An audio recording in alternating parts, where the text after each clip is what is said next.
Bonjour à tous, bienvenue, c'est 9h50 le matin en Bretagne. Nous sommes ravis de passer cette petite heure en direct avec vous pour cette dernière émission de l'année. Et oui, déjà. Alors notre invité fil rouge ce matin, c'est le cinéaste malouin Alain Michel Blanc, scénariste et réalisateur, entre autres de deux très grands films que sont Le Concert ou Va, Vie et Deviens. Mais nous évoquerons aussi avec lui les Terre-Neuva qui ont marqué son existence à tout jamais. Il nous le racontera tout à l'heure. Nous prendrons l'air en compagnie de Sylvie Denis à quelques jours de Noël. Vous nous mettez l'eau à la bouche, Sylvie. Mais oui, dans 48 heures, un peu plus à peine, on va se mettre autour de la table. C'est le grand réveillon de Noël. C'est un moment qui est attendu. Et pour bien le préparer, on aime bien aller faire un tour sur le marché, trouver les meilleurs produits. Et bien, c'est ce qu'on va faire, partir un peu en éclaireur pour voir ce qu'il y a de bon à déguster. Et vous avez le bonjour de Gérard Léomard. Hein. Parfait. Vous le gardez bien au chaud, celui-là. Hein. Merci Sylvie, à tout à l'heure. Ah ouais, et puis nous recevrons aussi ce matin le chanteur Gérard Delahaye. Après la sortie au printemps dernier de son album Hip Hip Hip Pirate, il revient avec une magnifique vidéo qui s'appelle La Mer et qu'il nous présentera dans quelques instants. Enfin, le ticket culturel nous invite à découvrir le fabuleux destin des tableaux des abbés Desjardins, fruit d'une collaboration entre le musée des Beaux-Arts de Rennes et celui de Québec. Cette exposition réunit des tableaux des églises parisiennes, magnifiques tableaux d'ailleurs, embarqués au Canada après la Révolution française. Ces peintures religieuses n'ont pas été vues en France depuis 200 ans. Et bien, cette étonnante épopée artistique vous sera contée par Guillaume Caserouni, responsable des collections d'art anciens. Enfin, vous n'échapperez pas au débriefing forcément de la comédienne Catherine Bossard, toujours aussi truculente. Voilà pour le menu du jour. Bonjour à tous, bienvenue. Bonjour Alain Michel Blanc. Bonjour à vous. Merci d'avoir accepté notre invitation. C'est moi qui vous remercie. Vous êtes venu en voisin, hein, vous êtes né à Saint-Malo. Oui. Et puis après avoir pas mal bourlingué, vous êtes revenu depuis quelques années au port d'Attache, parce que c'est une région que vous chérissez, la Bretagne. On ne compte plus vos réalisations, hein, aussi bien pour le cinéma que la télévision. Comment tout a commencé ? Eh bien, nous, on avait envie d'en savoir plus. Alors, je vous propose de tirer un premier petit papier. On va voir d'où ça vous vient, tout ça. Un premier petit papier que je tire. Est-ce que je peux te dire quelque chose avant de souhaiter bon Noël et bonnes fêtes aux opérateurs de France 3 et aux Bretons et aux Malouins. Donc, je vous souhaite une bonne fête. Alors ça, j'ai cru que c'était votre numéro de téléphone portable qu'il y avait dedans. Malheureusement, non, c'est pas ça. C'est Revue l'Avant-Scène. Ah oui. Qu'est-ce que ça évoque ? Je sais pourquoi. Alors la revue L'Avant-Scène, c'est ma mère en fait collectionnait les revues L'Avant-Scène. L'Avant-Scène, c'était des revues qui font état. Il y avait une pièce de théâtre dedans, avec des photos d'acteurs, François Perrier, Madeleine Sologne. Enfin, c'était à la grande époque de la comédie française. Et moi, quand j'étais môme et quand j'étais gamin, vers l'âge de 5-6 ans, avec l'ensemble de ces revues-là, j'avais commencé à découper les photos des acteurs, les textes, je mélangeais tout et je me faisais un scénario à moi, c'est-à-dire je me faisais une pièce. Votre propre petite Donc histoire, j'imaginais que, par exemple, j'avais cette prouesse de marier des acteurs qui n'avaient jamais joué ensemble, qui n'avaient jamais dit des textes qui étaient à d'autres, et ça me fascinait, je le dois à ma mère. Une troupe virtuelle, quasiment. Une troupe virtuelle, qui était une folle cinglée de théâtre, et je lui dois énormément de choses là-dessus. Allez, je vous propose de tirer un deuxième petit papier. On va voir également ce qui vous a marqué dans votre enfance. Deuxième petit papier, forcément, c'est toujours pas votre portable. Non, radeau. toujours pas. Radeau. Radeau ou radou ? Radeau, un radeau. Le radeau. Ouais. Non, je parle de Radou, parce que je parlais de Radou Mihaïlianou, le metteur en scène avec qui je travaille énormément. C'est pour ça que on en parlera tout à l'heure. Vous en faites planqué dans ce petit papier. Non. Comme il arrive à se faufiler partout. C'était pas ça. C'est quand même une nouvelle fois. Là, c'est le radeau de la plage. Ça, c'est le radeau de la plage. Le radeau de la plage, oui, ce sont des images de gamins aussi. C'est à Saint-Malo, à Roténeuf.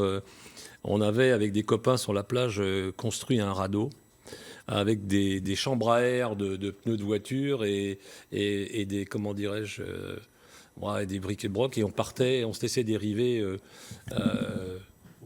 au gré du courant, au gré de la marée, sans moteur, sans voile, en sachant que la marée, de toute façon, allait nous ramener. Donc, du coup, on allait, pour ceux qui connaissent Saint-Malo, jusqu'au Davier, ce qui est quand même pas mal, ça fait 2000. On était une bande de copains et complètement insouciants. Et les parents qui nous regardaient plus ou moins de loin n'étaient pas du tout apeurés par ça. Et voilà, donc j'ai des images de Saint-Malo, comme ça j'en ai plein. Ce sentiment de liberté. Sentiment de liberté, sentiment de puissance, d'être marié avec les éléments, de vivre avec les éléments. Et puis la plage, c'est la richesse, c'est ma richesse. Ouais, et la plage qui est un théâtre permanent de rencontres. La plage, c'est un théâtre, c'est un élément tellement marginal, mais comme on dit, il n'y a pas de cahier sans marge. Et donc, la plage, c'est pour moi un lieu mythique. pour état de raison. C'est un décor qui disparaît, qui réapparaît. C'est un décor qui abrite des gens, qui a vu des histoires d'amour, qui a vu des drames. C'est les lieux des épaves. Enfin, je trouve qu'on ne parle pas suffisamment des plages. Oui. Lieu d'inspiration pour vous, on l'a bien compris, Alain Michel Blanc. Vous restez avec nous. On va parler d'un autre lieu de rencontre, un théâtre permanent de rencontre finalement, un peu comme la plage, les marchés. Et oui, alors surtout en cette période de fête. Je le fais rarement. Moins que la plage, visiblement. On va retrouver tout de suite Sylvie Denis, justement, en direct du marché de Châteaubourg. Sylvie, c'est un lieu de rencontre, évidemment. Exactement. La plage, effectivement. Enfin, le marché. C'est un lieu de rencontre, c'est finalement là où commencent beaucoup de choses, la journée, les repas à venir et le réveillon dans 48 heures. Alors, à Châteaubourg, le marché a lieu chaque vendredi, marché hebdomadaire. Il y a environ une vingtaine de commerçants. Et parmi eux, chaque semaine, il y a Ingrid. Ingrid Desmond est agricultrice. Bonjour. Bonjour madame. Vos poules, vos poulets, tout le monde va bien? Oh, tout va très bien, surtout à cette saison-là. Ouais. Alors, vous élevez à peu près 7000 bêtes par an? Tout à fait. Un peu de toute volaille. Ouais. Et alors, on est effectivement devant un stand qui est un stand qui a un peu le vent en poupe au moment de Noël parce qu'on aime bien le chapon, on aime bien la dinde au marron. Ça fait partie de ces plats qu'on aime mettre sur les tables de fête. Hein. Tout à fait. Moi, je me pose toujours la question. On nous parle de chapon, mais finalement, c'est quoi un chapon? Qu'est-ce qui le différencie d'une autre volaille? Hein? Donc un chapon, c'est tout simplement un coq qui a été castré étant tout petit. Ouais. Après, comme il a été castré, il peut s'engraisser plus facilement. Et à la fin, on leur donne exclusivement du lait, du pain et des œufs, des bonnes choses pour qu'ils deviennent encore plus tendres et plus fins. Sur une période de combien de jours? Hein? Un mois et demi avant la dernière heure. Et ça a une incidence sur la chair, bien sûr. Hein. C'est beaucoup plus fin. Et oui, il vous en reste parce que du coup, depuis ce matin, elle n'a pas arrêté de travailler, Ingrid. Hein. Là, vous Donc avez voilà le chapon. un beau. Ouais. Qui fait en moyenne à peu près jusqu'à 4 kilos. Ouais. Un beau chapon. Faut quand même que ce soit une table avec quelques convives, parce que si on est à deux, on en mange pendant 15 jours, hein, jusqu'au réveillon Tout à fait. du Nouvel An. Il faut être au moins 8 à 10, voire 12. Bon, alors, autre produit de fête, j'ai vu aussi tout à l'heure, vous aviez des oies. On n'en mange pas souvent des oies. Ici, est-ce que vous en sortez une? Oui, faites-nous voir. Hein. Alors, ça, c'est une oie normale. Ouais. C'est beaucoup plus effilé. C'est plus long. Ouais. C'est plus long, tout est en longueur et moins en bateau. Et mais c'est une viande beaucoup plus fine. D'accord. Au niveau du goût, par exemple, hein. C'est plus goûté. Ouais. C'est le canard, mais en luxe. Si je vous fais un test à l'aveugle et que je vous mets un morceau de blanc d'oie et un morceau de blanc de chapon et de poulet basique, hein. Ah bah le poulet, le chapon, c'est une viande blanche. Ouais. Donc on le verra déjà à l'œil. Ah oui. Et on le sentira au goût parce qu'elle est un peu plus faisandée, un peu plus présente. Hein. Ah tout à fait, beaucoup plus. Bon alors on parle un peu porte-monnaie parce que oui c'est Noël donc on dépense tous un petit peu de sous. Quels sont les tarifs environ des produits pour nos téléspectateurs? Ils vont aller sur leur marché. Bon, Châteaubourg c'est peut-être un peu tard là pour aujourd'hui, mais demain par exemple il faut à peu près les payer dans quelle tranche de tarifs? En moyenne, une grosse volaille de Noël se fait aux alentours de 13 € le kilo. D'accord. Ça peut être un peu moins, ça peut être un peu plus. Ça dépend de ce qu'on demande. Et la grosseur, évidemment, après. Ce qui fait la qualité, finalement, de vos volailles par rapport à d'autres, c'est le soin que vous apportez, c'est l'alimentation dont vous avez parlé? C'est déjà l'alimentation et le temps. Plus ils prennent le temps de grandir, de s'élever naturellement, et plus ils seront bons dans l'assiette. Bon, et alors pour qu'il soit bon dans l'assiette, la cuisinière que nous sommes, hein, avant ce réveillon, qu'est-ce que vous avez comme astuce pour bien les préparer, ces volailles? Hein? Toute grosse volaille, comme une dinde, comme une oie, on va dire dès que ça dépasse 4 kilos, il faut 3 heures à 160. Ah oui, donc il faut anticiper un petit peu. Tranquillement, tout doucement. Mettre du gros sel dessus, mettre dans le plat, retourner régulièrement. Rien à dire. Bon, et une grosse bête comme ça rentre dans un four normal? Hein? Oui. Ouais. Oui. On n'est pas obligé d'investir dans un four, je veux dire. Non, hein. Non, ça rentre tout à fait dans un four normal, même une oie. Bon. On parle de ces produits, chapon, oie, surtout à la période des fêtes de fin d'année. Pourquoi est-ce qu'on ne les trouve pas sur les marchés le reste du temps? C'est pas demandé. Tout simplement, c'est des bêtes qui ne sont pas demandées et c'est élevé exclusivement pour les fêtes. Ouais, donc c'est vraiment une connotation festive. Hein. Tout à fait. Une oie, c'est une fois par an, c'est à Noël. Une dinde, c'est que pour Noël, normalement, à part maintenant qu'on fait de la dinde industrielle qu'on a toute l'année. Non, on n'en parle pas. Mais ça, Bon, voilà. Alors, il y a quand même une file qui est en train de se faire, hein, parce que pendant qu'on papote, et ben, les dindes et les oies restent dans leur étal, alors qu'il faut bien qu'elles partent dans les paniers. c'est le but. Je vous entends rigoler là en plateau, Laurence. Vous avez prévu quoi, vous, pour votre réveillon là? Ah bah moi, ce Hein sera plutôt chapon. Voilà. Et ben écoutez, on va mettre un petit chapon pour Laurence. Combien de convives, hein? Oh bah on va être 6. On va être Parfait. 6, un petit On chapon pour mettait 6. ça de Vous pouvez nous côté, bah trouver voilà. ça? Un petit À chapeau la Michel pour Blanc, six. c'est Ah bah invité. voilà. voyez. Eh ben, Ça y est, je me suis on casé va à lui Noël, présenter c'est ça. Voilà Laurence, votre chapon pour votre table de main. Impeccable. Ça va très Merci beaucoup Sylvie. À tout à À peu l'heure. près On 2 vous heures et retrouvera demie de sur un cuisson. autre étal À tout du à l'heure. marché. À 180. À tout à l'heure. Alors vous, Alain Michel Blanc, vous êtes plutôt chapon J'ai faim. d'Inde. Vous avez faim là, du coup, Bah ouais. forcément. Chapon d'Inde. Ah, je sais pas, mais j'ai faim. Plutôt homard, vous, j'ai l'impression. Ah, homard, je préfère, Ah, oui. oui, oui. Oui, Bon, oui, on le redemandera à oui, Sylvie oui. tout à l'heure. Toujours pas de la mer, oui. Votre grande passion à Rotenef, enfant, ça n'était pas le marché, vous, mais la colonie de vacances d'à côté. Des filles, oui. Une colonie de filles, évidemment, Ouais, ça va ouais. sans dire. Mais c'est rien à voir avec le reportage qui passait. Rien à là. voir. Mais ça, mine de rien, ça n'a pas été anodin dans votre attachement naissant au cinéma. Alors expliquez-nous pourquoi. Non, parce qu'il y avait une colonie de vacances de filles dont les parents travaillaient tous à Brétigny-sur-Orge, qui pour moi me paraissait aussi loin que l'Afghanistan. Et c'était les graines d'élite Klaus. C'est-à-dire c'est les graines qu'on faisait, que les gens mettaient. Donc c'est une grande entreprise. Et ils envoyaient leurs gamines à l'école, les gamines qui avaient le même âge que moi. Et donc il y avait tous les étés des 200 filles qui arrivaient juste à côté de chez moi. Et moi, je vivais avec elles. Enfin, je vivais à la colonie de vacances, je vivais plus chez moi. Et donc, du coup, très souvent, il y avait des projections de films organisées par les moniteurs, par les monitrices. Et ces projections, c'est la première fois où je voyais vraiment le cinéma en grandeur nature, puisqu'en fait, c'était du 16 mm, même parfois, c'était du 35.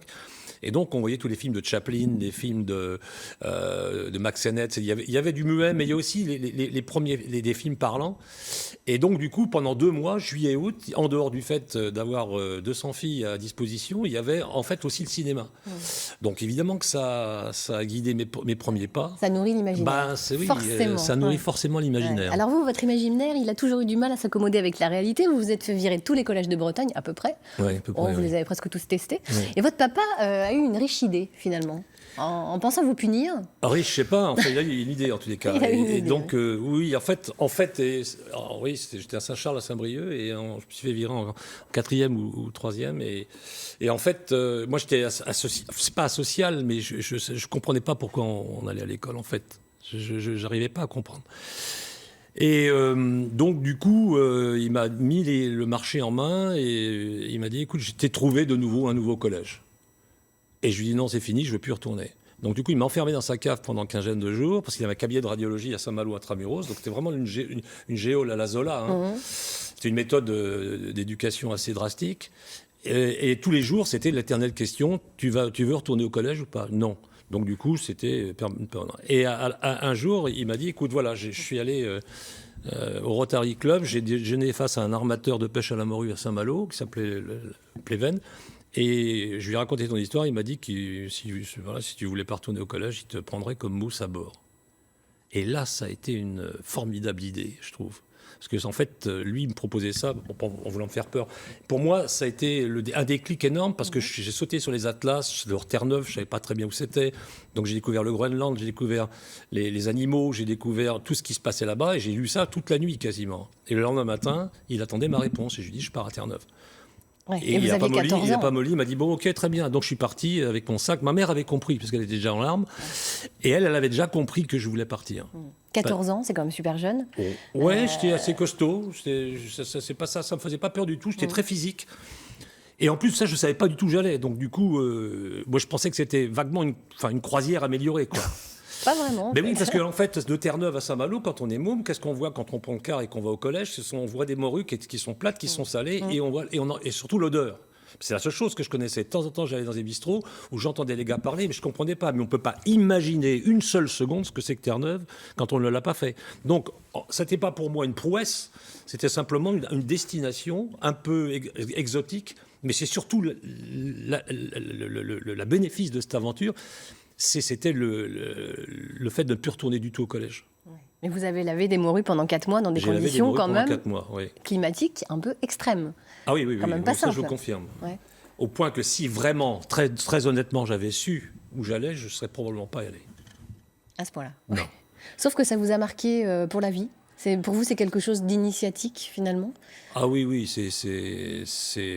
on peut pas. C'est-à-dire, je ne sais pas comment on peut décrire ces opérations de commando dans ces conditions extrêmes.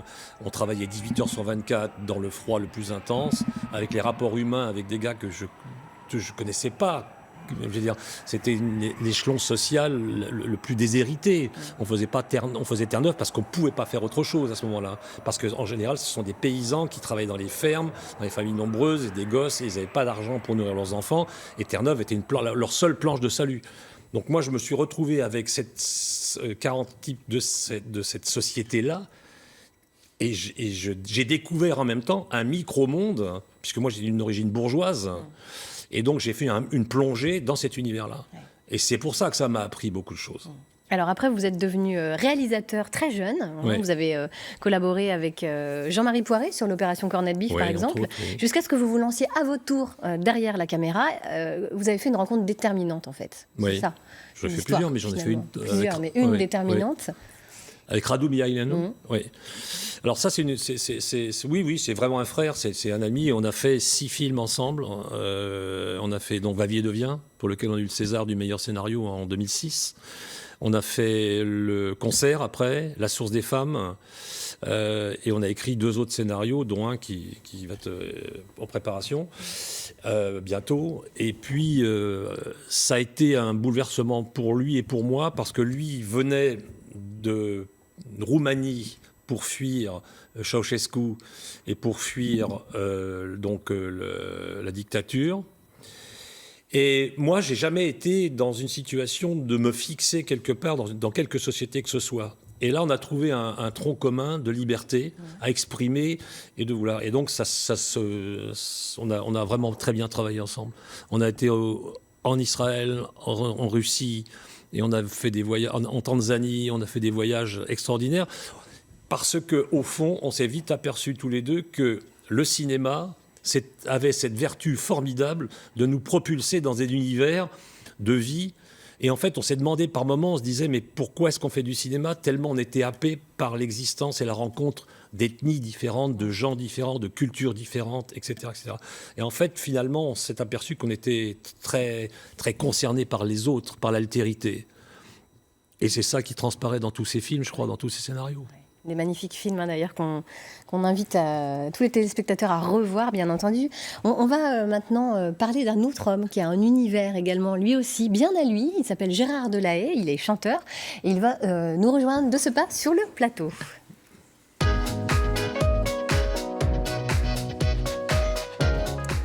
Bonjour Gérard. Bonjour. Alors, on vous avait reçu il y a quelques mois, au moment de la sortie de votre dernier album, Hip Hip Hip Pirate, c'était au printemps dernier.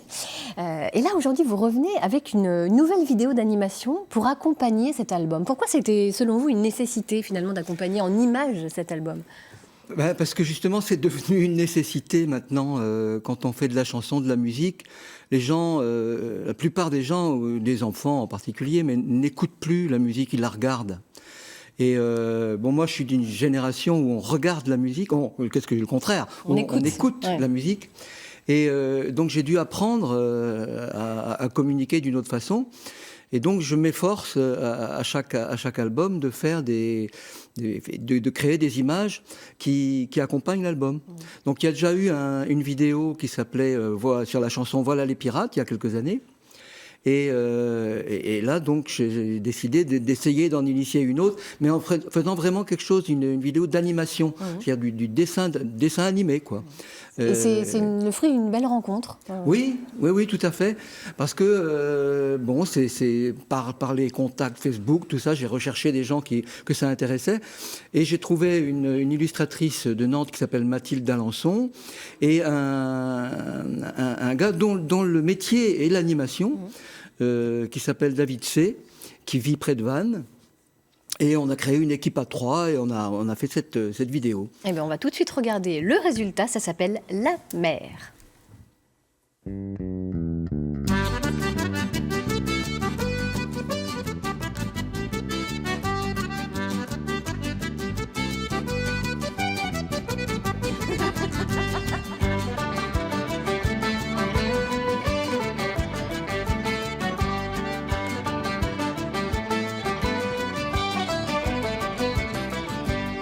fait danser les dauphins, qui fait chanter les marins, qui fait voler les poissons et valser les goémons. Elle est verte et elle est bleue, elle est couleur de tes yeux. Elle est grise et elle est bleue, elle est couleur de tes yeux.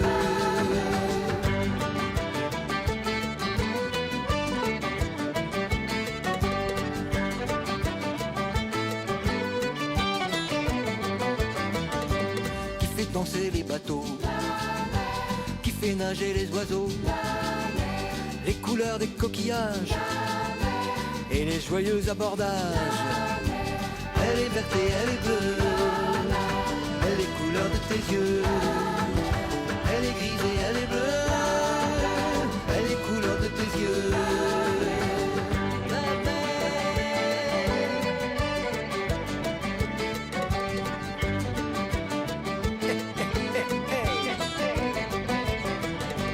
Qui fait chanter les baleines, les matelots, les capitaines, qui est blanche dans l'écume, qui est dorée sous la lune. On peut grimper sur son dos, elle est bossue comme un chameau. Elle monte et elle redescend, couleur de feu, couleur de sang. Elle est verte et elle est bleue, elle est couleur de tes yeux.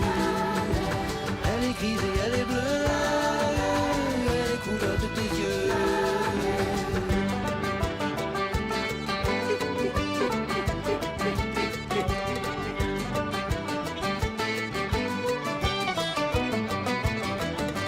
Sacre-bleu, quelle jolie plage.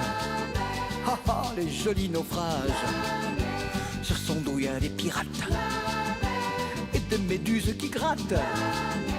Elle est verte et elle est bleue, elle est couleur de tes yeux. Elle est grise et elle est bleue, elle est couleur de tes yeux.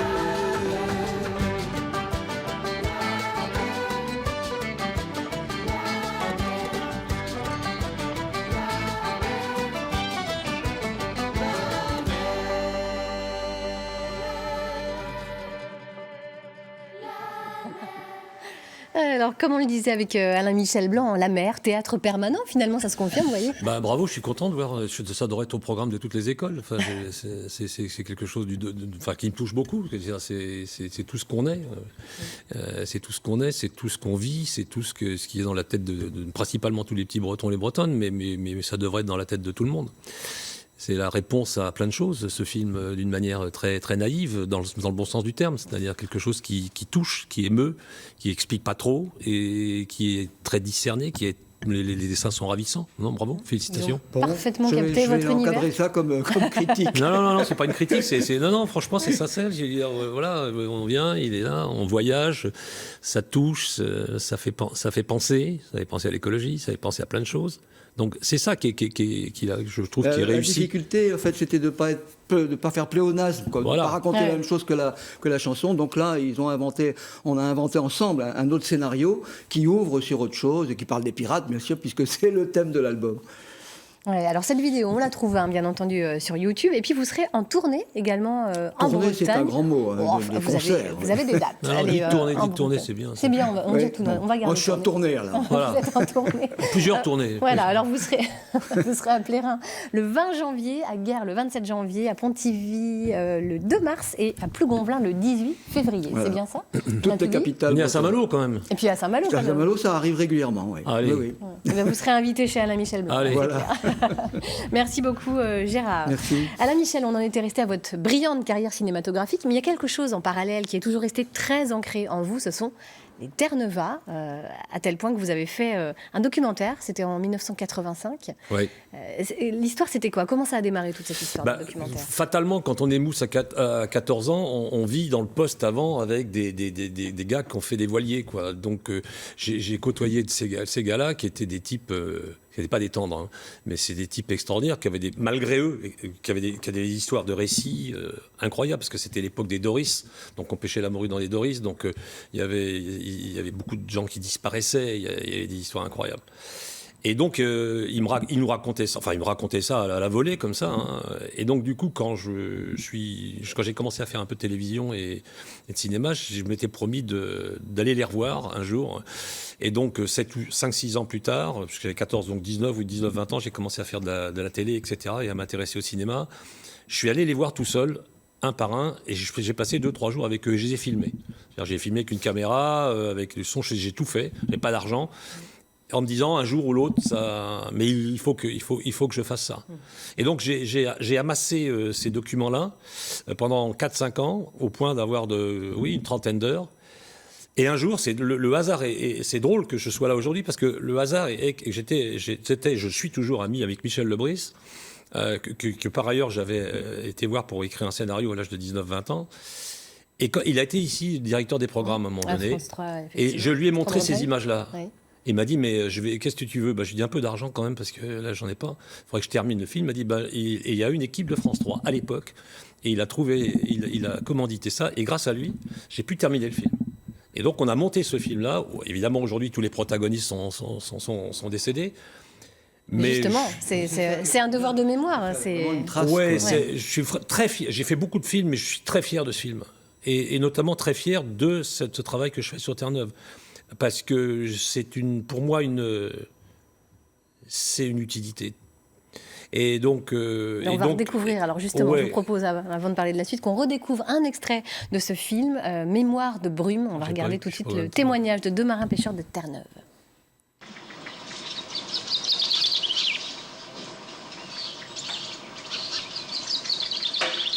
J'étais 7 à 8 mois, 8 mois et demi sans m'en venir. Ah, mon ami, le temps de faire la route, aller et revenir. Mais on mettait 2 mois des fois pour aller à Terre-Neuve. Vent-de-bout des fois, parce que Terre-Neuve se trouve dans le sud-ouest d'ici. Je côte d'Amérique, l'Amérique est dans le sud-ouest d'ici. En vent-de-bout, il fallait en faire déborder pour y aller en vent-de-bout.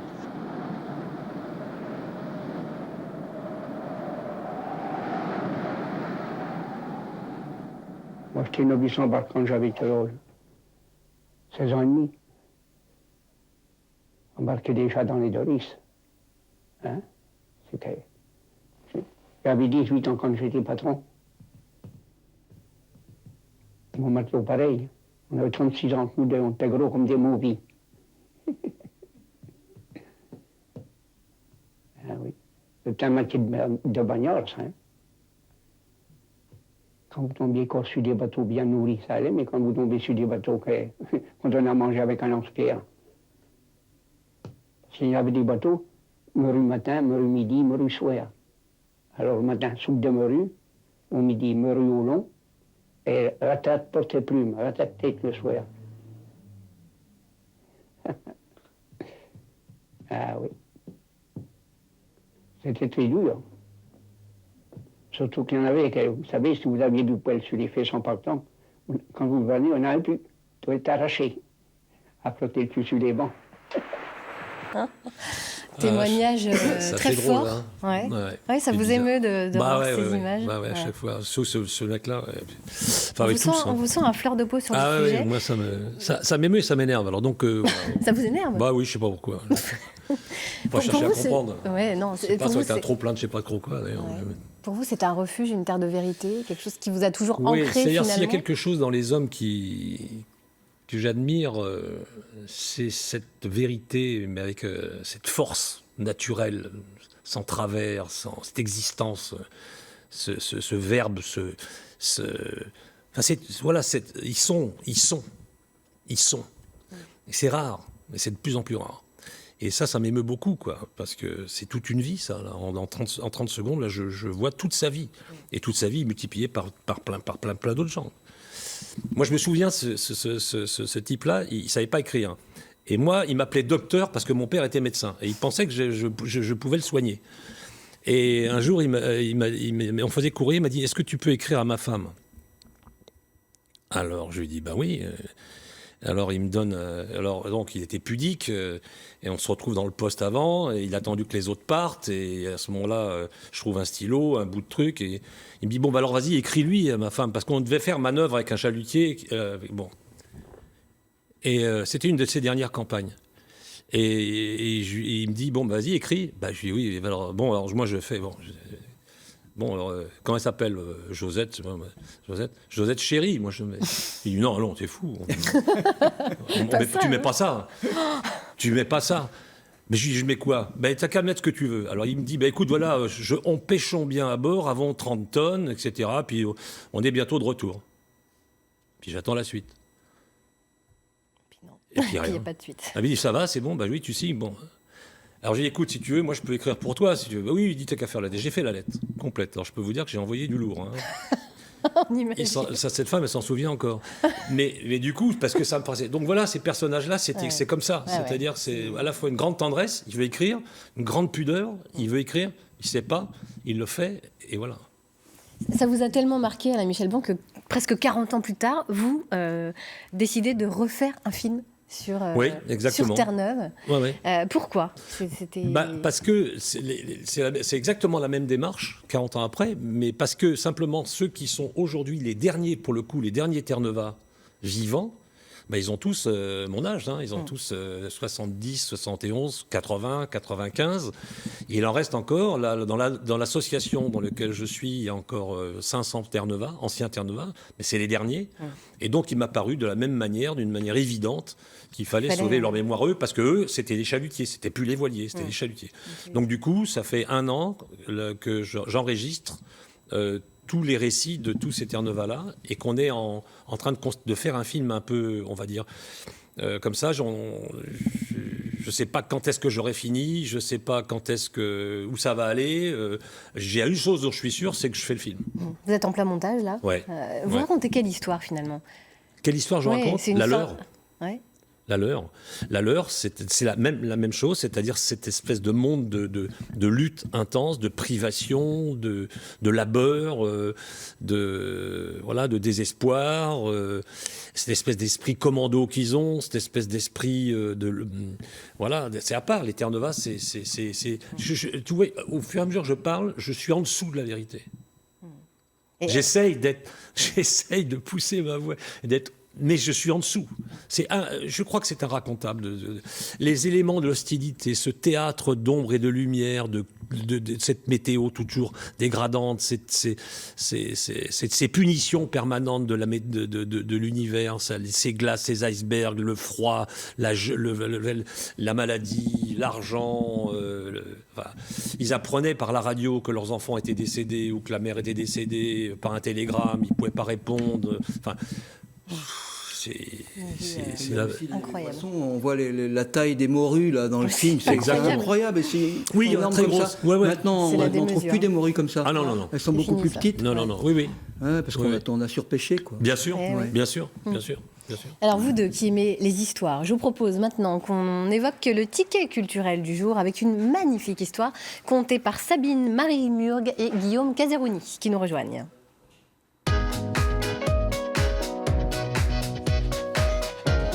Bonjour Guillaume. Alors justement, une très belle histoire puisqu'on est dans cette... Oui, puis on reste dans l'histoire de... C'est aussi une histoire de traversée de mer avec la grande exposition qui est actuellement au Musée des Beaux-Arts de Rennes. Bonjour Guillaume Caseroni.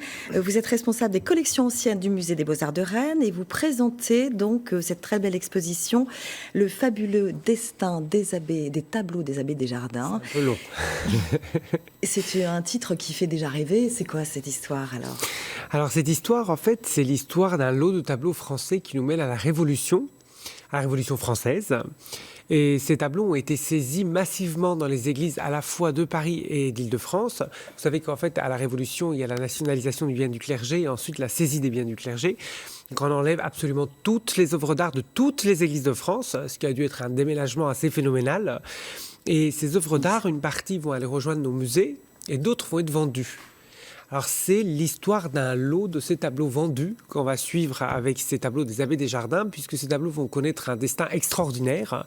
Ils vont quitter la France pour le Québec, où ils vont remeubler des églises québécoises. Et ils embarquent, alors c'est déjà une sacrée aventure, l'embarquement, les conditions de transport n'étaient pas du tout les mêmes. Absolument, alors rien que le voyage est incroyable, puisque notre cher abbé Philippe Desjardins, parce qu'ils sont deux, donc c'est deux frères, Philippe Desjardins achète d'abord 120 tableaux, ensuite 60 tableaux, donc il les envoie en 2 fois. Le premier lot de 120 tableaux part en 1817, dans des conditions assez épouvantables. Il emballe ces 120 tableaux en 4 paquets. Donc si vous faites un peu le ratio, vous voyez bien qu'il y avait un petit problème d'emballage. Les tableaux étaient 30 par 30 roulés les uns sur les autres. Les tableaux partent de Paris, viennent en Bretagne. De Bretagne à Brest, ils embarquent en bateau. Ils partent en Angleterre.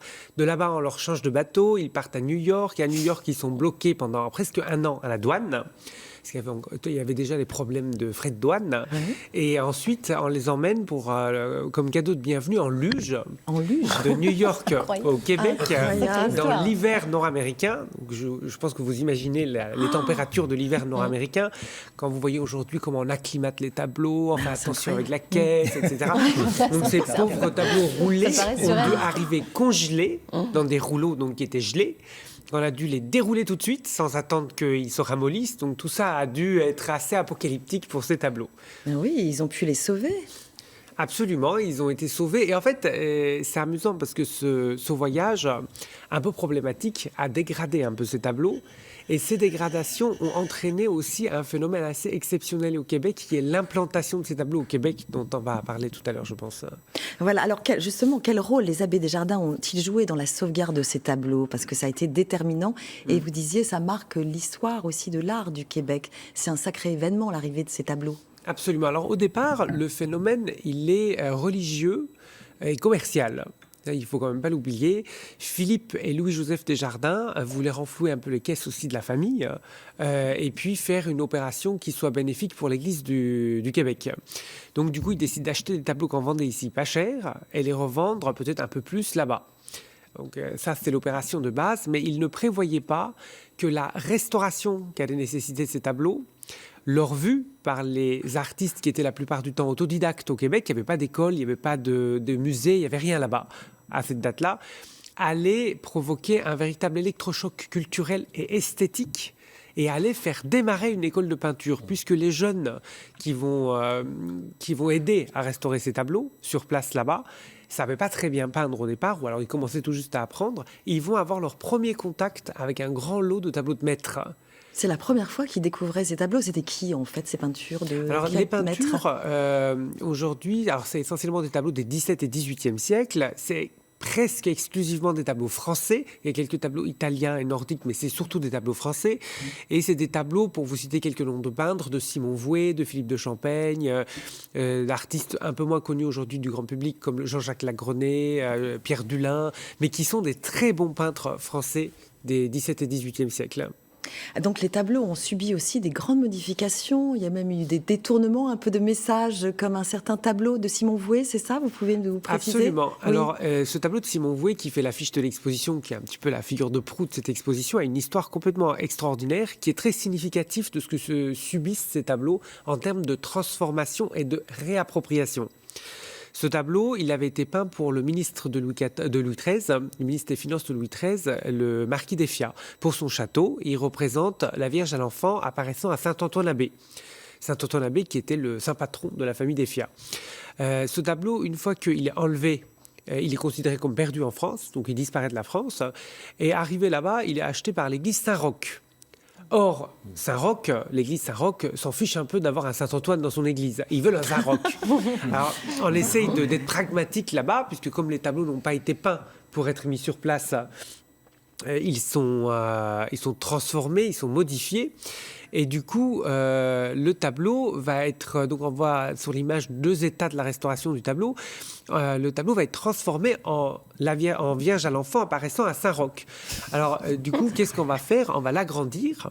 On va tout repeindre dessus. En plus, le tableau avait été plié pendant le transport. Donc, du coup, il y avait des éclats de peinture qui avaient sauté.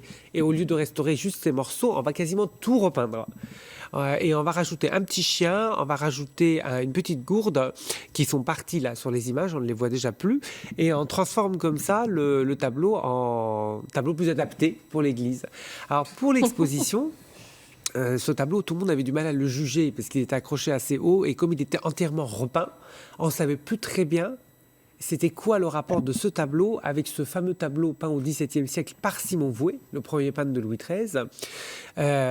Tableau qu'on connaissait parce qu'il y avait une gravure. Donc on savait à quoi ressemblait vaguement le tableau. Et du coup, on ne savait pas si ça c'était l'original, si c'était une copie. Vous savez, quand il y a beaucoup de transformations, la facture originale ne se voit plus.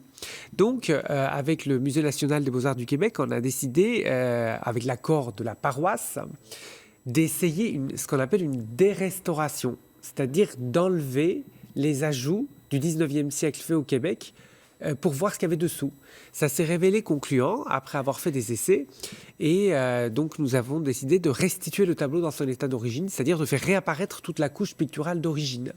Et c'est cette restauration très spectaculaire qui a duré plus d'1 an au Québec qui a permis d'authentifier en fait de nouveau ce tableau et de comprendre qu'il s'agissait bien là d'un tableau qu'on estimait comme étant perdu depuis 2 siècles. Et on peut voir ce tableau donc, au Musée des Beaux-Arts. Et Exactement. cette exposition qui était donc jusqu'en septembre au Musée des Beaux-Arts de Québec. Absolument. C'est un partenariat aussi. Et là-bas, il fêtait d'ailleurs le bicentenaire de l'arrivée de ces tableaux, puisque le phénomène culturel est tellement important là-bas qu'ils ont voulu fêter l'anniversaire de l'arrivée de ces tableaux, qui était en 1817. Donc on est vraiment dans l'année bicentenaire du départ du premier lot de ces tableaux, des 120 premiers tableaux. Donc c'est incroyable histoire. C'est une histoire. C'est fabuleux. C'est une histoire incroyable. Il y a aussi un autre personnage, Claude François. Ah oui, alors ça c'est quelque chose qui... C'est juste un petit clin d'œil. C'est Frère Luc, c'est ça, qui s'appelait Claude absolument. François. C'est un artiste assez extraordinaire dont on voit le tableau à l'écran, qui s'appelle Claude François. Alors moi rien que pour ça m'amuse. Et puis je suis sûr que tout le monde va retenir le nom de ce peintre. Forcément. Et alors ce peintre a une histoire assez exceptionnelle parce qu'il devient religieux au XVIIe siècle. Donc c'est là où il prend le nom de Frère Luc, dans l'ordre des franciscains réformés des Récollets. Et les Récollets ouvrent au XVIIe siècle des couvents au Québec. Et il l'envoie au Québec pendant plus d'1 an pour peindre des tableaux. Et de ce fait, cet artiste va devenir un des premiers, ou le premier peintre à avoir peint sur le sol du Québec. Et à découvrir aussi dans cette magnifique absolument. Exposition. Donc Guillaume Casironi a plein d'histoires à nous raconter sur cette fresque historique. Nous vous invitons donc à consulter le site internet et puis à profiter aussi des vacances pour découvrir ce musée des Beaux-Arts. Cette exposition qui rayonne aussi à Saint-Malo, à Vannes et dans des églises de Toussaint avec des étudiants des Beaux-Arts. Absolument. Merci vous avez beaucoup, les catalogues. Guillaume. Oui, les catalogues. Merci infiniment de nous avoir raconté cette belle histoire. J'en connais une qui nous raconte aussi des belles histoires chaque vendredi. C'est Sylvie Denis. On la retrouve sur le marché de Châteaubourg. Sylvie, il va falloir... il y a du niveau, vous avez vu sur les histoires. Hein. Je suis sûre que vous avez des belles histoires aussi à nous raconter. Oui, alors on a de belles histoires. Alors effectivement, on a écouté avec beaucoup d'intérêt toute cette évocation sur ces marins. Alors on est un peu dans le monde, on est carrément même dans le monde de la pêche, à la marée turbalaise, parce que qu'est-ce qu'on va mettre sur ces tables de Noël? On a vu tout à l'heure des volailles, des chapons, des oies, des dindes, tout ça, ça fait rêver. Et puis il y a aussi une part importante, c'est les fruits de mer, les poissons, les crustacés. On adore ça sur la table du réveillon. Le chef ici à bord, c'est Patrick. Bonjour. Avec Adrien. Mais alors Adrien, on l'a laissé travailler un petit peu. Oui, il travaille. Voilà. On peut le laisser travailler. Nous, on va faire un petit tour de ce stand que vous proposez, parce que c'est vrai qu'il y a des produits festifs à Noël. On est devant les huîtres. Exactement. Qui imagine une table de Noël sans ces huîtres, hein. Personne. C'est comme ça qu'on commence le repas. Tout à fait. Avec une sélection de cancalaises. Hein. Oui, nous faisons que de la cancalaise. Dans le temps, on faisait plusieurs variétés d'huîtres. Mais on s'aperçoit qu'en Bretagne, nos produits, on les défend, quoi. Hein. Donc, on fait que de la cancale. Depuis ce matin, vous avez commencé tôt, vous étiez là avant nous, vous étiez là à quelle heure? On s'est réveillé à 2h30. Oh là, c'est même pas le matin, on est déjà là, on est encore de la journée d'avant. Quand vous êtes arrivé, depuis votre arrivée, qu'est-ce qu'on vous a beaucoup demandé? Parce que quand on est arrivé, déjà, on a vu que le stand commençait un peu à baisser. Où il y a des trous, vous voyez, les langoustines. Il y a pas mal vivantes. De trous. Hein, les langoustines vivantes, il n'y en a pratiquement plus. Ouais. Grosse non plus, regardez ça, là. Il y a haro sur la langoustine quand même depuis ce matin. Il y a plus que ça, il y a un peu de grosse là. De la sole, quelques bars, on a vendu. De la lotte aussi. Ça, c'est ce qu'on appelle... alors, j'ai vu sole, je vois aussi Saint-Pierre. C'est ce qu'on appelle les poissons nobles. Hein. Oui, c'est ça. Qu'est-ce qui leur vaut cette qualification? Parce que c'est des poissons qui ont une chair beaucoup plus fine que les autres, quoi. Hein. le bar, le Saint-Pierre, la sole c'est plus iodé, plus goûté. Le rouget barbet, c'est très fin comme poisson. Il y a quelques petites arêtes, mais au point de vue goût, on ne peut pas trouver mieux, quoi. Bon, et puis alors, on a parlé des langoustines tout de suite. On voit qu'effectivement, elles ont eu beaucoup de succès. Oui, et puis, il y a aussi notre copain avec qui on a commencé là tout à l'heure. Hein, c'est Gérard le homard. Voilà. Voilà, Gérard. Il est toujours en vente, hein, donc il est toujours ici. Oui, Ça fait partie effectivement des produits connotés festifs. Parce qu'un peu luxueux, avec des prix, là, il est à 69. Oui, 69, mais c'est du breton, quoi. Ouais. Hein. On ne sait pas du homard du Canada ou de l'Amérique du Nord. Nous, je veux dire, on défend notre territoire, donc c'est du breton. Il est né et il a vécu ici en Bretagne. Hein. Bah, il a vécu en Bretagne, oui, mais je ne sais pas où. Ça, c'est homard. Après, on a effectivement araignée de mer. Et puis, il y a les incontournables. Moi, j'adore, hein, les noix de Saint-Jacques. C'est super bon. Ce que j'aime moins, c'est les préparer. Je ne dois pas être la seule. Il y a une technique, Patrick. Hein.